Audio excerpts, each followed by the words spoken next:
Bonjour, bienvenue dans la série sur la physique des particules. Donc, l'ensemble des poids d'une représentation de SL3C montre une certaine symétrie. Cette symétrie est liée à ce qu'on appelle le groupe de Weyl. Donc, nous considérons le sous-ensemble suivant de SU3. W égale l'ensemble W0, c'est simplement la matrice unité.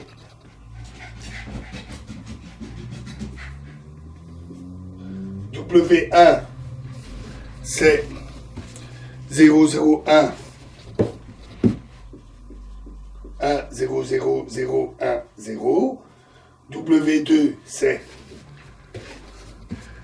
0, 1, 0, 0, 0, 1, 1, 0, 0. W3 est donné par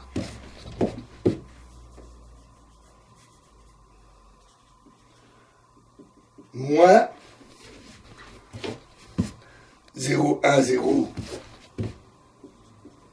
1, 0, 0, 0, 0, 1. W4, c'est moins 0, 0, 1, 0, 1, 0, 1, 0, 0. Et W5 est égal à moins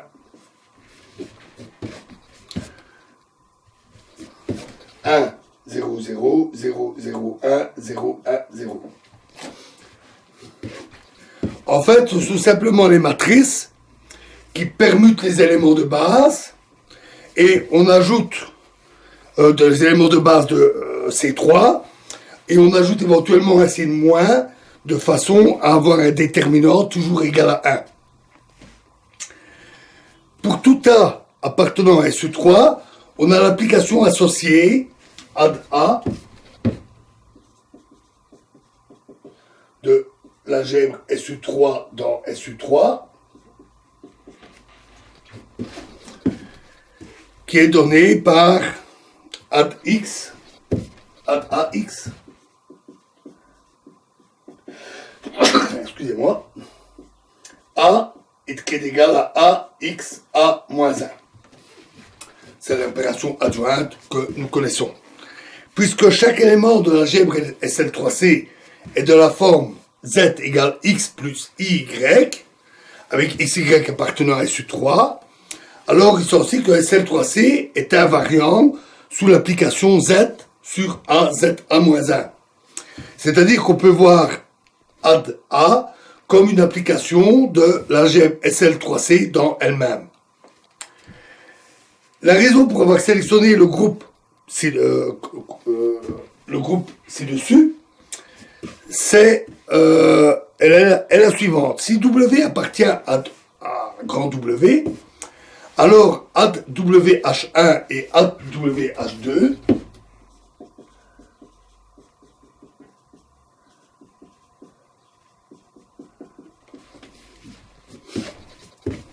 sont des combinaisons linéaires de H1 et H2, ce qu'on vérifie aisément. C'est-à-dire que chaque ad W préserve l'espace généré par H1 et H2. Il y a d'autres éléments de C3 qui ont cette propriété, en particulier les éléments diagonaux. Mais tous ces éléments commutent avec les H1 et H2, donc l'action adjointe de ces éléments est triviale et le résultat est en fait sans intérêt. Ensuite, pour chaque W appartenant à grand W, et pour chaque représentation irréductible pi de l'algèbre SL3C, définissons une nouvelle représentation PW par PWX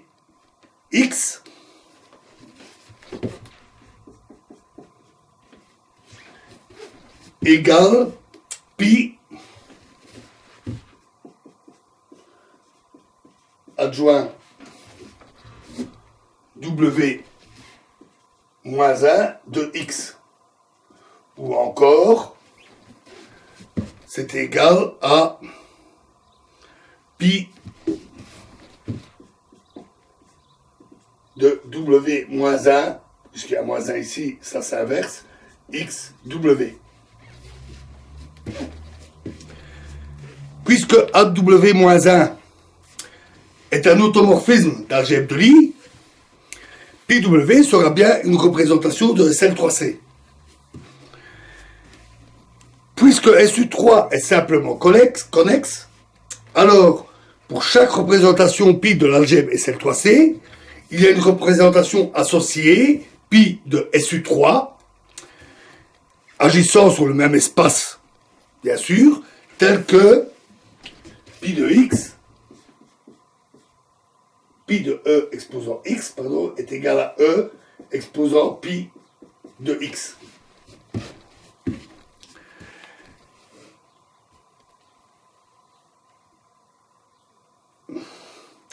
Pour tout x appartenant à l'algèbre SU3 inclus dans l'algèbre SL3C.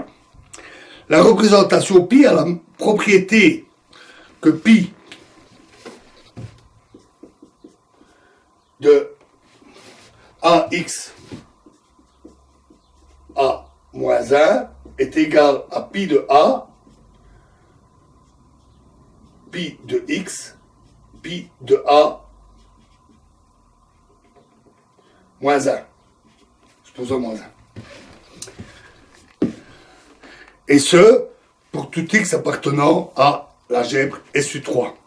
À nouveau, puisque tout élément de SL3C est de la forme x plus y, x et y appartenant à SU3, il s'ensuit que cette propriété est vraie aussi pour tout x appartenant à l'algèbre SL3C. En particulier, en prenant a égale w moins 1. Alors, on va avoir pi w de x est égal à pi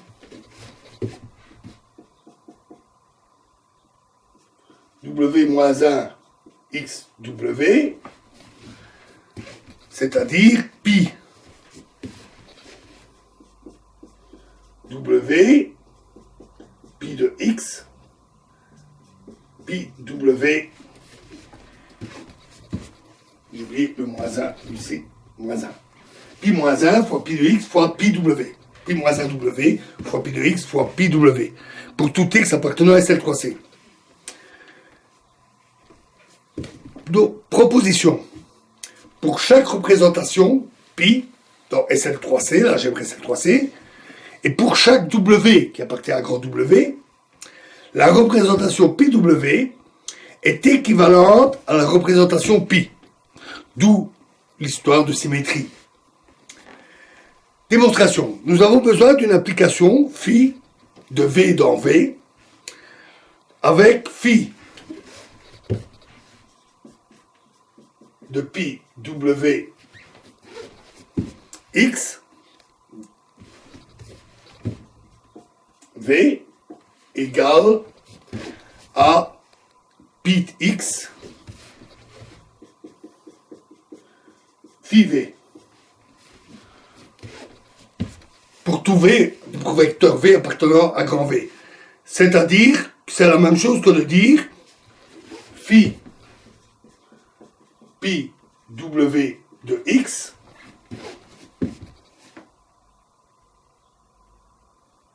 est égal à pi x phi. Ou encore que pi W de x est égal à phi moins 1 pi de x phi. Et donc, pour phi, on peut prendre pi w, la représentation du groupe. Ayant la même représentation, le lien étant unique du fait que SU3 est simplement connexe, les représentations d'algèbre sont équivalentes, c'est QFD. Oui, et ça, c'est effectivement un homomorphisme, un isomorphisme d'algèbre de Lie. Bien que pi et pi w sont équivalents, elles ne sont pas égales. C'est-à-dire qu'en général, pi de x sera différent de pi w de x. On peut voir pi et pi w comme différents par un changement de base de l'espace V, où la matrice de changement de base est pi w. Deux représentations qui diffèrent par un changement de base sont équivalentes. Corollaire, soit pi une représentation de SL3C, l'algèbre, et petit w qui appartient à grand W. Alors, une paire mu égale M1, M2 est un poids pour pi, si et seulement si c'est un poids pour pi w. La multiplicité de mu comme poids de pi est la même que comme poids de pi w. La démonstration est immédiate, parce que d'après la proposition, ce sont des représentations équivalentes, et les représentations équivalentes doivent avoir le même poids et les mêmes poids et les mêmes multiplicités. C'est QFD. Calculons maintenant explicitement l'action de AW-1 sur la génération par H1 et H2. Donc, pour chaque V. Et donc, c'est un calcul direct. Pour chaque W, pardon. C'est un calcul direct. On a W0 moins 1 H1 W0 égale H1. Et de même avec H2. W1 moins 1 H1, W1 est égal à moins H2. Et de même, avec H2, on a moins H1. W3 moins 1 H1 W3 est égal à moins H1. Et W3 moins 1 H2 W3 est égal à H1 plus H2. W4 moins 1 H1 W1 W4 moins 1 H2 W1 W4. Donc W4 sur H1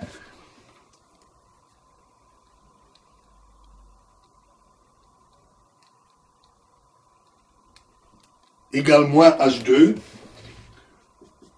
Et ici, moins H1. Excusez-moi, je me suis trompé ici. W1 donne moins H1 moins H2. On fait vite une erreur. Et W1 sur H2 donne H1. Et enfin, W5, H1, W5 avec moins 1 est égal à H1 plus H2. Et W5 moins 1 H2 W5 est égal à moins H2.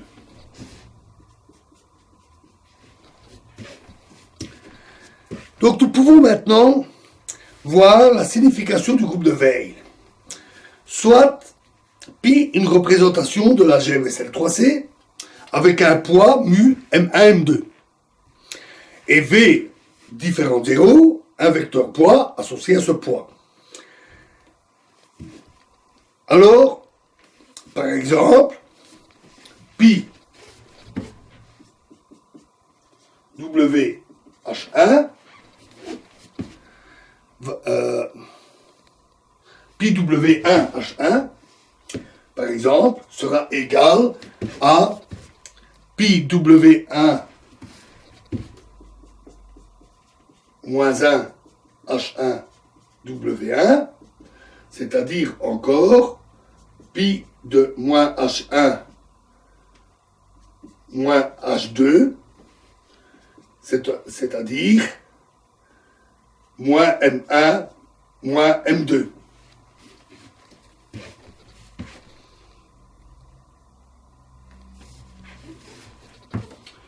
Et appliqué à V, un vecteur V, moins M1 moins M2 fois V.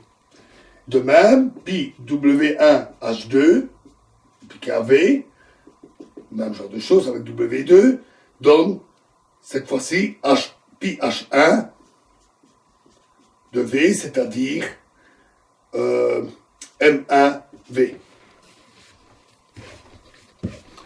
Donc si V est un vecteur poids de pi W avec le poids M1, M2, alors ce sera un vecteur poids de pi avec M1, M2, alors ce sera aussi un vecteur poids de pi W, mais avec le poids moins M1, M2, M1.